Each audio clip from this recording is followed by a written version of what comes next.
নমস্কার দর্শক বন্ধু, আমি দশভুজা মা ব্লগস তোমাদের সামনে আবার উপস্থিত। আজকে আমি তোমাদের প্রত্যেককে অভিনন্দন জানিয়ে আমি আমার আবার একটা ব্লগ শুরু করছি।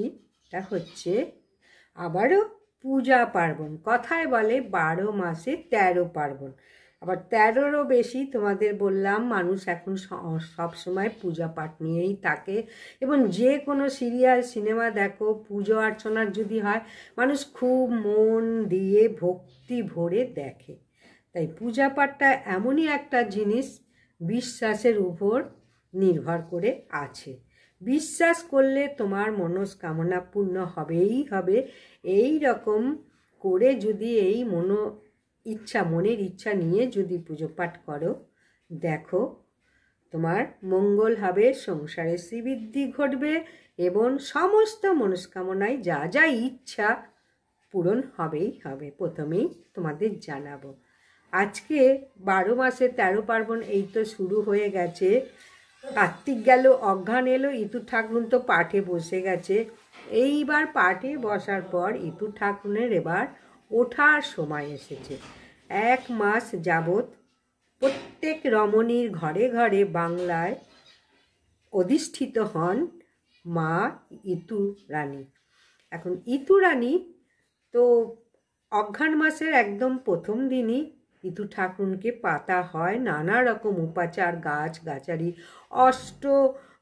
কড়াই দিয়ে, কড়াই মানে ছোলা, মটর, মুগ, তারপরে বরবটি, সর্ষে, অনেক রকম দিয়ে ছোলা, তারপরে মুগ, অনেক রকম কড়াই দিয়ে সুন্দর মাটি দিয়ে পাতা হয়। আগেই বলেছি, তার সঙ্গে তো কলমি গাছ আছে, কচু গাছ আছে, বট গাছ আছে, এগুলো সব পাততে হয়। মানকচু গাছও ওতে বসাতে হয়। এই সবগুলো বসাতে হয়। হলুদ গাছ সব সুন্দর করে বসিয়ে যত গাছ হবে ওই মাটির মধ্যে ওই শস্য দানাগুলো দিতে হবে। যত রকমের শস্য আছে মোটামুটি আগের দিন ভিজিয়ে ওই মাটির মধ্যে দিয়ে দিলে যত রকমের শস্য, যত গাছে শ্রীবৃদ্ধি হবে, দেখবে তোমার বাড়ির সংসারের তত শ্রীবৃদ্ধি হচ্ছে। গাছগুলো যত ফুলে ফেপে উঠবে। ওই যে বসালে শস্য দিয়ে 1 মাস ধরে মা লক্ষ্মীর আর এক রূপ ইতু রানী। এর আগেই বলেছি ইতু পূজা কিভাবে প্রচার করা হলো গ্রাম বাংলায়।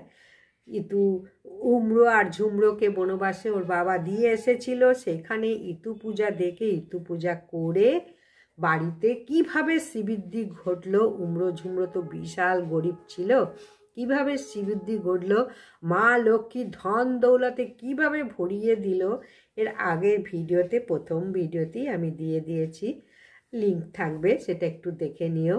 যাই হোক, এখন মা লক্ষ্মী বা ইতু রানীর এবার পাঠ থেকে ওঠার সময় এসেছে।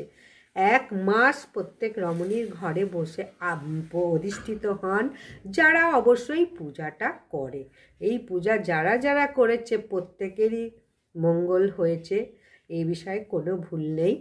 আর এরপরে মা লক্ষ্মী আবার স্বর্গে গমন করেন। এই 1 মাস প্রত্যেক রমণী ঘরে, এটা সাধারণত বিবাহিত অবিবাহিত মহিলারাই পুজো করেন। প্রত্যেক রবিবারে এই পুজোটা করতে হয়, এবং অন্যান্য দিন একটু জল ফুল দিতে হয় সেই সরার মধ্যে। তুমি পিতলের সরাও করতে পারো, মাটির সরাও করতে পারো। সরার মধ্যে প্রতিদিন জল দেবে। আর প্রত্যেক রবিবার, অঘ্রাণ মাসের 4টে রবিবার পড়েছে, যে কটা রবিবার পড়েছে প্রত্যেক রবিবারে একটু ফল, মিষ্টি এবং অবশ্যই দুধ, গুড় আর নতুন ধানের চাল, বিশেষ করে গোবিন্দভোগ চাল দিয়ে এই পূজাটা করলে মা লক্ষ্মী ভীষণই আনন্দ পান। আর এটা হচ্ছে এই মিত্র পুজো বা ইতু পুজোর আর এক নাম মিত্র পুজো। মিত্র মানে সূর্যের আর এক নাম মিত্র। তাই সূর্য দেবতাকেও স্মরণ করার জন্যে, সূর্য দেবতাকে সন্তুষ্ট করার জন্যে ইতু পূজাটা অনেকেই করে থাকে। বাংলার রমণীর ঘরে ঘরেই পূজা প্রচলন শুরু তো হয়েই গেছে, এবার ওঠার সময়। তাহলে ওঠার দিনকে কি করতে হবে? এবারে মা ইতু ঠাকুর উঠবেন 30শে অগ্রহায়ণ 17ই ডিসেম্বর, রবিবার পড়েছে, খুব সুন্দর বার পড়েছে। রবিবারে যদি পড়ে তো ভালো কথা, ওই দিনই উদযাপন হয়। যদি রবিবার না পড়ে, সোমবার মঙ্গলবার করলে সেই সোমবার মঙ্গলবারই উদযাপন করতে হয়। তাহলে এবার রবিবার পড়েছে, প্রত্যেক রোববার তো নিয়মই আছে পুজো করা, তাহলে রবিবারের মধ্যেই সব কাজ সম্পন্ন হয়ে যাবে। তাহলে শেষ দিনকে কিভাবে পূজা করবে? অঘ্রাণ মাসে সাধারণত সমস্ত কিছু নতুন জিনিস ওঠে, ধান, তারপরে খেজুর গুড়, এইগুলো দিয়ে অবশ্যই ইতু ঠাকুরকে তোমরা মানে পায়েস করে দাও, বা ওই দুধ দিয়ে নবান্ন করে। এই অঘ্রাণ মাসেই প্রত্যেক রবিবার গ্রাম বাংলায় দেখবে এই নবান্নর চলটাও ভীষণভাবে আছে।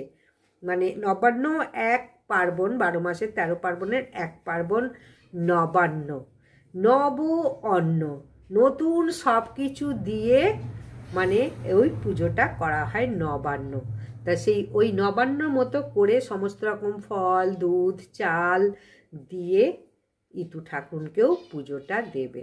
আর অবশ্যই নলেন গুড়, খেজুর গুড় এখন তো বেরিয়ে গেছে, পায়েস করে দাও খেজুর গুড় দিয়ে, দুধ দিয়ে, নতুন চাল দিয়ে। আর পিঠে যদি করে দিতে পারো, ভীষণ মা খুশি হবে ইতু ঠাকুর। এই অঘ্রাণ মাসের সংক্রান্তির দিন থেকেই পিঠে করা শুরু, একেবারে পৌষ সংক্রান্তির দিন পর্যন্ত। অনেকেই এই অঘ্রাণ মাসের সংক্রান্তির দিন থেকে শুরু করে দেয় পৌষ সংক্রান্তি পর্যন্ত পিঠে করা। তাহলে মা ইতু ঠাকুরকেও একটু পিঠে টিঠে করে দাও। দেওয়ার পর পুজো মানে ঠাকুরকে দিয়ে তারপরে পুজো পাঠ সমাপন করে যখন ঠিক সূর্য ডুববে তার আগে ওই সরাটাকে মাথায় নিয়ে বা হাতে করে নিয়ে গঙ্গায় বিসর্জন দাও, বা গঙ্গা যদি না থাকে কি করবে, পুকুরে বিসর্জন দাও, গিয়ে বিসর্জন দিয়ে এসো। অবশ্যই যখন যাবে একটা ধূপ জ্বালিয়ে নিয়ে যাবে, প্রদীপও ওখানে গিয়ে গঙ্গায় জ্বালাবে, আর শঙ্খ বাজাতে বাজাতে যাবে, এটাই হচ্ছে নিয়ম। আর কাঁসর ঘণ্টা বাজাতে বাজাতে নিয়ে গেলেও ভীষণ খুশি হন মা ইতুরানী। ইতুরানীর এইভাবে বিসর্জন দিতে হয়।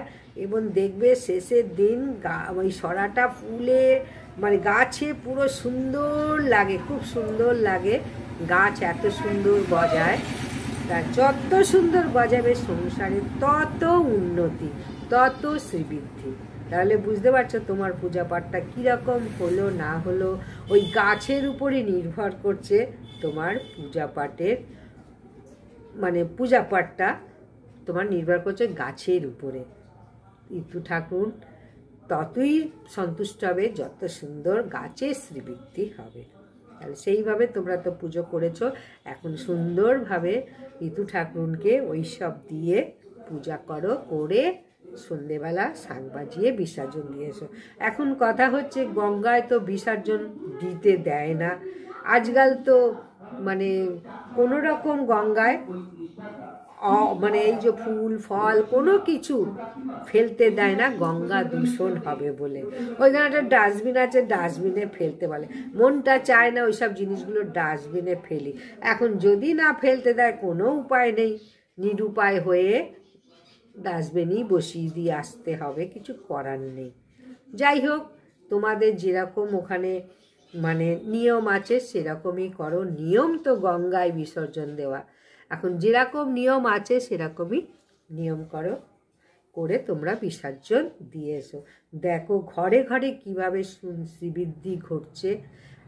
শেষ দিনে 1 মাস ধরে গৃহস্থের বাড়িতে মা লক্ষ্মী অধিষ্ঠান করে। তাহলে বুঝতে পারছো কতটাই আনন্দের দিন।